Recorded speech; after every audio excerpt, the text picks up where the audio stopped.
अस्सलाम वालेकुम स्टूडेंट्स, उम्मीद है आप खैरियत से होंगे। स्टूडेंट की बहुत ज़्यादा क्वेरीज थी, क्वेश्चंस थे कि सर हमने जो फाइनेंशियल्स हैं ऑस्ट्रेलिया के लिए उसको किस तरह मेंटेन करना है और उसके बाद हमें कौन-कौन सा सर्टिफिकेट चाहिए होगा। और उसके बाद अगर हमें कोई बिज़नेस शो करना है तो उसके लिए हमें कौन-कौन से एसेंशियल डॉक्यूमेंट्स हैं जो हमें रिक्वायर्ड होंगे। तो आज इस वीडियो में हम डिटेल से फाइनेंशियल जो हमारा स्पेसिफिकली फाइनेंशियल सेक्शन है ऑस्ट्रेलिया को लेके जो करंट सिनेरियो चल रहा है उसके accordingly what would be the best document जो आप प्रेज़ेंट कर सकते हैं जिसमें आपके चांसेस मैक्सिमम हो जाएँगे, उसको हम डिस्कस करेंगे ताकि आपके वीज़ा के चांसेस मैक्सिमम हों और आप लोगों की क्वेरीज़ जो हैं उसको एड्रेस किया जाए। तो आइए हम स्टार्ट करते हैं फर्स्ट डॉक्यूमेंट से। आप सबको पता है कि बैंक स्टेटमेंट जो है वो हमेशा रिक्वायर्ड होती है स्टडी अब्रॉड के लिए। अगर हम ऑस्ट्रेलिया की बात करते हैं, तो ऑस्ट्रेलिया में भी आपको डेफ़िनेटली बैंक स्टेटमेंट चाहिए और आपने क्योंकि अब इसकी रिक्वायरमेंट्स चेंज हो गई हैं, तो फाइनेंशियल्स आपको स्ट्रॉन्ग चाहिए। स्ट्रॉन्ग फाइनेंशियल्स का क्या मतलब है कि एट लीस्ट जो बैंक अकाउंट है आपका वो 6 माह पुराना होना चाहिए। आप फ्रेश अकाउंट में प्रेफ़रेबल यही है कि आप फ्रेश अकाउंट में जो अपनी स्टेटमेंट है उसको यूज़ ना करें। आप जो है वो आपका अकाउंट जो बैंक स्टेटमेंट जिसमें आप शो करेंगे यूनिवर्सिटी को वो 6 माह पुराना होना चाहिए and you must have full tuition fee and living cost in in your bank account. ठीक है, उसको आप कन्वर्ट करें डॉलर्स को, उसको रुपीज़ में कन्वर्ट करके आप जो है वो अपनी अब डेफ़िनेटली ये चीज़ वेरी करेगी कि आप कौन-सी यूनिवर्सिटी में जा रहे हैं, उसकी 1 ईयर ट्यूशन फी क्या है। बिकॉज़ अब कुछ लोग क्या होते हैं वो उसमें हाफ सेमेस्टर फी लिखवा देते हैं और उसके बाद हाफ जो है वो उनके दूसरे अकाउंट में पड़ी होती है जो उन्होंने फी डिपॉज़िट करना होता है।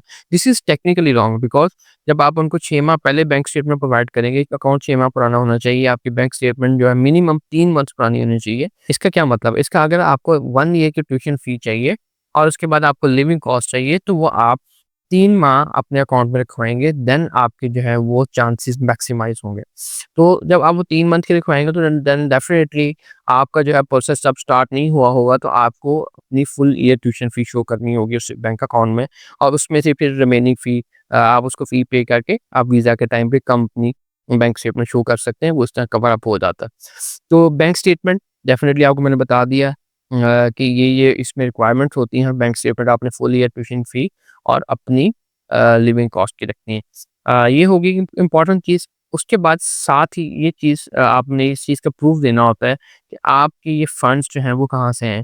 ठीक है? एक तो proof of bank statement, proof of this amount. Secondly आपकी प्रूफ ऑफ इनकम आएगा कि आपके मंथली जो एक्सपेंस है फैमिली के, वो क्या है और फैमिली आपकी इस काबिल है कि आपको सपोर्ट कर रही है। उसमें जो एफिडेविट ऑफ सपोर्ट है और फाइनेंशियल्स हैं, ये दोनों साथ में अटैच होते हैं। एफिडेविट ऑफ सपोर्ट का क्या मतलब है कि आपके फादर या मदर जो भी आपके गार्डियन है उनकी तरफ से लिखा जाएगा कि ये जो है वो हमारा बेटा है या बेटी है, ये हमारे यहाँ पे पढ़ने के लिए जा रहा है, इस यूनिवर्सिटी में है या ये ऑस्ट्रेलिया को इंटरेस्टेड है। ठीक है, तो उसके लिए ये पैसे इसके अकाउंट में हमने रखवाए हुए हैं, ये इसी के लिए हैं और ये इसको कल को वहाँ पे जाके फाइनेंशियल्स की कोई प्रॉब्लम नहीं होगी। हमारे अकाउंट में जो पैसे हैं वो हमने इसी के लिए डेडिकेटली इसी स्टूडेंट के लिए रखवाए हुए हैं, उसका नाम हम एफिडेविट में मेंशन करेंगे। उसका आपको सैंपल भी हमारे काउंसलर से मिल जाएगा। जी, नेक्स्ट हमारे पास आ जाता है सोर्स ऑफ इनकम, ठीक है? अब उसमें स्टूडेंट जो है वो समटाइम्स स्टूडेंट्स का जो है मोस्टली पोस्ट ग्रेड के सिनेरियो में स्टूडेंट का स्टडी गैप होता है और उसके बाद वो जॉब कर रहे होते हैं। उसमें अब आपको क्या-क्या चाहिए डॉक्यूमेंट चाहिए होगा? उसमें आपको एम्प्लॉयमेंट लेटर आपको चाहिए होगा। जब आपकी जॉब कहीं भी स्टार्ट होती है तो आपको एक एम्प्लॉयमेंट लेटर मिलता है, एक उसकी कॉपी चाहिए होगी और उसके बाद सेकंडली आपकी जो मंथली सैलरी आपके अकाउंट में ट्रांसफर हो रही है, वो आपका सैलरी अकाउंट चाहिए होगा। थर्ड वो सैलरी आपको रिसीव हो रही है, आपकी सैलरी स्लिप्स आपको चाहिए होंगी।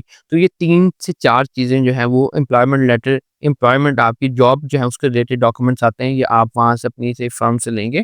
और उसके बाद समटाइम ऐसा होता है कि एम्प्लॉयमेंट एम्प्लॉयर जो होता है उसकी आप ऑफ़िशियल डोमेन जो ईमेल होती है वो नहीं लिखवा पा रहे होते। तो आपने कोशिश ये करनी है कि उसकी ऑफ़िशियल मेल फॉर एग्ज़ाम्पल जैसे @gmail.com ये आपने जीमेल नहीं लिखवानी, at the rate sometime companies के नाम के साथ जो होती है डोमेन जो स्पेसिफिक कंपनी की होती है।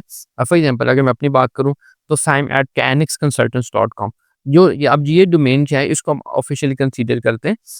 आपने इस डोमेन की ईमेल आपने वहाँ पे साथ में अटैच करनी है अपने मैनेजर की ताकि in the case of any further justification उनसे कॉन्टैक्ट किया जा सके। तो ये 3 से 4 लेटर आपको चाहिए होंगे डॉक्यूमेंट चाहिए होंगे एम्प्लॉयमेंट के रिलेटेड। नेक्स्ट हमारे पास आ जाती है इनकम। अब इनकम में हम लोग क्या शो करते हैं, हम अपना बिज़नेस शो कर देते हैं। बिल्कुल ठीक है। बिज़नेस जब आप अपना शो करेंगे, तो बिज़नेस का लेटर हेड चाहिए होगा, उसकी रिसिप्ट्स चाहिए होंगी, उसके बाद उसका एनडीएन नंबर चाहिए होगा, ठीक है? और उसके बाद आपकी टैक्स रिटर्न्स कितनी जा रही हैं और आप इसको ये एक्स्ट्रा डॉक्यूमेंट्स में आ जाएगा, लेकिन ये आपके केस को मज़ीद स्ट्रॉन्ग करेगा कि अगर आप अपनी एफबीआर को जो रिटर्न सबमिट करा रहे हैं अपने बिज़नेस की, अगर आप साथ में वो भी अटैच करेंगे तो then definitely it will strengthen your case कि आप एक जेन्युइन स्टूडेंट हैं और आपके पास जेन्युइन फंड्स अवेलेबल हैं। ये 3 से 4 डॉक्यूमेंट्स आपको आपके बिज़नेस के चाहिए होते हैं। कुछ उसके बाद सम स्टूडेंट्स की क्या होती है, रेंटल प्रॉपर्टी होती है। रेंटल इनकम उनको शो हो रही होती है। तो जब रेंटल इनकम शो हो रही होती है तो उसका एक तो आपको उस प्रॉपर्टी का डॉक्यूमेंट चाहिए होता है। उसके बाद जो आपने उसको लीज़ पे दिया, उसका जो एग्रीमेंट आप उनके साथ करते हैं उसकी इंग्लिश ट्रांसलेशन में एक वो रिक्वायर्ड होता है। देन आपको जो है उसकी जो इनकम आपको जो उसका रेंट आ रहा है, वो आपके जो अकाउंट में शिफ्ट हो रहा है, जिस अकाउंट में शिफ्ट हो रहा है, आप हमें वो बैंक स्टेटमेंट रिक्वायर्ड होती है टू जस्टिफाई दिस अमाउंट कि आपकी ये अमाउंट जो है वो इस तरह जस्टिफाई हो रही है क्योंकि हमारी ये अकाउंट में शिफ्ट हो रही है। पहले क्या होता था कि कैश में हम ये शो कर देते कि हम कैश में रिसीव कर रहे हैं, लेकिन अब फ़िलहाल जो है वो इस चीज़ को कंसीडर नहीं कर रहे कि आप कैश पे अपनी अमाउंट को जो है वो शो करें।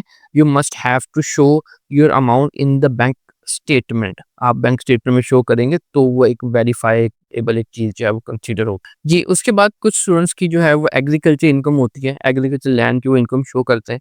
उसमें फिर आपने क्या करना है, उसमें आपने साथ में एग्रीकल्चर लैंड जो है उसकी फर्द जिसको हम बोलते हैं, उसकी English translation with English translation हमने जो है उनको प्रेज़ेंट करनी है कि हमारे पास इस जगह पे ये प्रॉपर्टी है। उसके बाद उसका भी जो एक लीज़ एग्रीमेंट होता है, ठीक है? वो भी आपने साथ में प्रोवाइड करना है। उसके बाद अगर आपने उसको ठेके पे दिया या आपने हिस्से पे दिया या आपने उसको आउटसोर्स किया हुआ है, तो आपने उसका एग्रीमेंट प्रेज़ेंट करना है। अगर आप उसपे खुद कल्टीवेशन कर रहे हैं, देन आपको जो है उसकी क्रॉप्स के अकॉर्डिंगली उसकी रिसिप्ट चाहिए। फॉर एग्ज़ाम्पल आपने जो है फॉर एग्ज़ाम्पल गंदम लगाई, गंदम जो आपने सेल आउट की, वो कहाँ पे की, उसकी जो रिसिप्ट होती है, वो आप साथ में अटैच करेंगे। उसके बाद लेटर ऑन आप दूसरे जो सेम अदर क्रॉप्स जो हैं, वो जो आप जब उसको सेल आउट करते हैं, उसके बाद जो रिसिप्ट आती है, वो साथ में हम अटैच करेंगे, तो देन डेफिनिटली वो चीज़ ये जस्टिफ़ाई करेगी कि हमारे पास यहाँ से इनकम जनरेट हो रही है और इतनी इनकम जनरेट हो रही है, जो कि हम उसको उसमें प्रेज़ेंट करेंगे। ठीक है जी? ये है आपका एक इम्पोर्टेंट डॉक्यूमेंट हो गया है एग्रीकल्चर के रिलेटेड, इसमें 3 से 4 डॉक्यूमेंट्स आएँगे। अब नेक्स्ट हमारे पास क्या आता है, property evaluation certificate. Property evaluation certificate क्या होता है? ये आप किसी भी लोकल बिल्डर से जो है वो बना सकते हैं कि आप जिस प्रॉपर्टी फॉर एग्ज़ाम्पल आप कहते हैं जी हमारे घर है, उसकी एक मार्केट वैल्यू क्या है, वो उसको हम प्रॉपर्टी इवैल्यूएशन बोलते हैं। उसका एक सर्टिफ़िकेट भी आप साथ में अटैच करेंगे कि आपके पास जितनी प्रॉपर्टीज़ अवेलेबल हैं, उनकी exact value in rupees and in dollars in Australian dollars क्या बनती है। उसके बाद अगर आपके पास ट्रैवल हिस्ट्री है, हम जीएस डॉक्यूमेंट्स की बात करते हैं और अगर आपके पास ट्रैवल हिस्ट्री है देन डेफिनेटली आप ट्रैवल अपनी हिस्ट्री को जस्टिफाई करेंगे कि आप इस कंट्री में अगर गए हैं तो क्यों गए हैं, उसका पर्पस क्या था और उसके बाद उसकी रिक्वायरमेंट्स क्या थी। अपने वीज़ा की स्टैम्प देंगे और अपना एंट्री और एग्जिट की जो होती है आपके पास स्टैम्प होती है, वो आप प्रोवाइड करेंगे ताकि आपका केस जो है वो जनरली कंसीडर हो। जी, उसमें अब मैंने आपको 4 से 5 चीज़ों का बता दिया। एम्प्लॉयमेंट लेटर, आपका जो एम्प्लॉयमेंट है उसमें आपको कौन-कौन से डॉक्यूमेंट्स चाहिए, बिज़नेस अगर आप शो कर रहे हैं तो उसमें आपको कौन-कौन से डॉक्यूमेंट्स चाहिए, आपको एग्रीकल्चर के रिलेटेड कौन से डॉक्यूमेंट्स चाहिए एंड रेंटल इनकम के रिलेटेड कौन से चाहिए।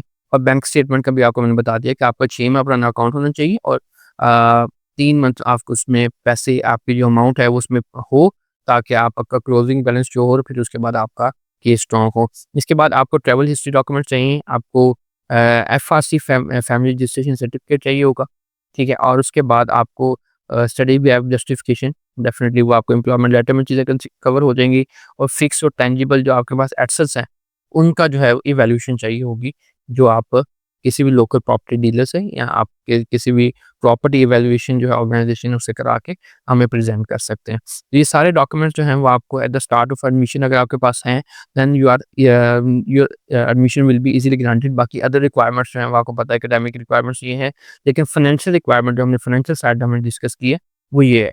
उसके बाद अब नेक्स्ट वीडियो में हम डिस्कस करेंगे कि यूनिवर्सिटीज़ की रेटिंग कैसे वो कंसीडर करते हैं और कौन सी यूनिवर्सिटी का कौन सी यूनिवर्सिटी में एडमिशन हो सकता है, और कौन से एरियाज़ जो हैं वो बैन हैं, इन सबको हम नेक्स्ट वीडियो में इंशाल्लाह डिस्कस करेंगे। अगर आपका फाइनेंशियल्स के रिलेटेड कोई भी क्वेश्चन है तो आप कॉन्टैक्ट करें, we will definitely guide you इंशाल्लाह। और जुलाई इनटेक के लिए जो भी नेक्स्ट इनटेक है उसके लिए एडमिशन्स हमने स्टार्ट कर दिए हुए हैं। और अगर आपके पास ये सारी चीज़ें मेंटेन हैं तो फेब इनटेक में भी एडमिशन आप ले सकते हैं। Thank you so much for watching this video. Stay tuned with us. अल्लाह हाफ़िज़।